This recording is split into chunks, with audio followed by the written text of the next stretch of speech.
in the course that Jared is taking, they debate certain issues and how it holds up. I think it's called constitutional law.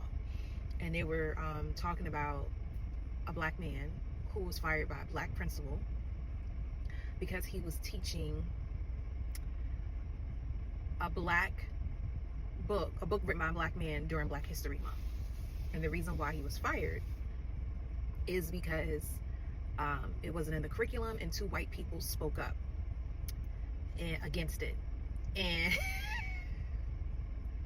it's crazy how I was coming on here to talk to y'all about one thing, and I realized another situation came up, but I don't feel comfortable talking about the other situation. But there was a situation where I talked about something that had nothing tied to our curriculum, and students went and complained to the principal, and I was recommended, as in I had to go on leave. They had to investigate the conversation that was had. So things are going gravy.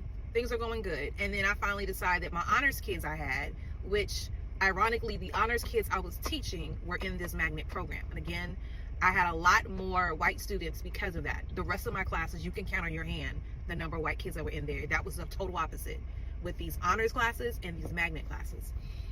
So we were teaching Fire from the Rock novel study. And for those of you not familiar, Fire from the Rock is about the Little Rock Nine.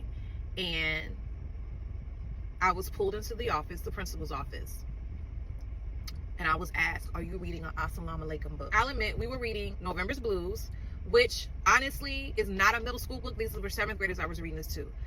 But I would read it possibly with 9th grade and up if I had to do it all over again. But I read it to them because I told them about the book, and I will allow my kids to choose novel studies based on stuff that I have read. She sees these books on top of the computer and goes running to my principal. They're reading these books. They shouldn't be reading these books. Now, mind you, if you didn't want us to have these books, why did we have a whole class set in the building? Yeah. So I get called in. I'm told I have to come into a meeting. Now, to this day, I don't think this former principal knows this. One day, this is with the Page Turner's Early Learners Organization in Atlanta. They invited Nic Stone, Angie Thomas, Tiffany D. Jackson on a panel. And Nic Stone told us, as much as we want y'all to read our books, as much as we want y'all not to have to silence yourselves, if your job is being threatened, she said, we need you. I'd rather you just do what you have to do than to lose your job. And it's crazy that people have to say that. And I'm leery, and I'm on the line with that too, because even the fact that there's a new documentary coming out, The Librarians. Look it up. American Library Association has been posting it, but they have their own social handle, The Librarians. And it's basically showing the number of librarians who have lost their jobs because they refuse to take certain books off the shelf.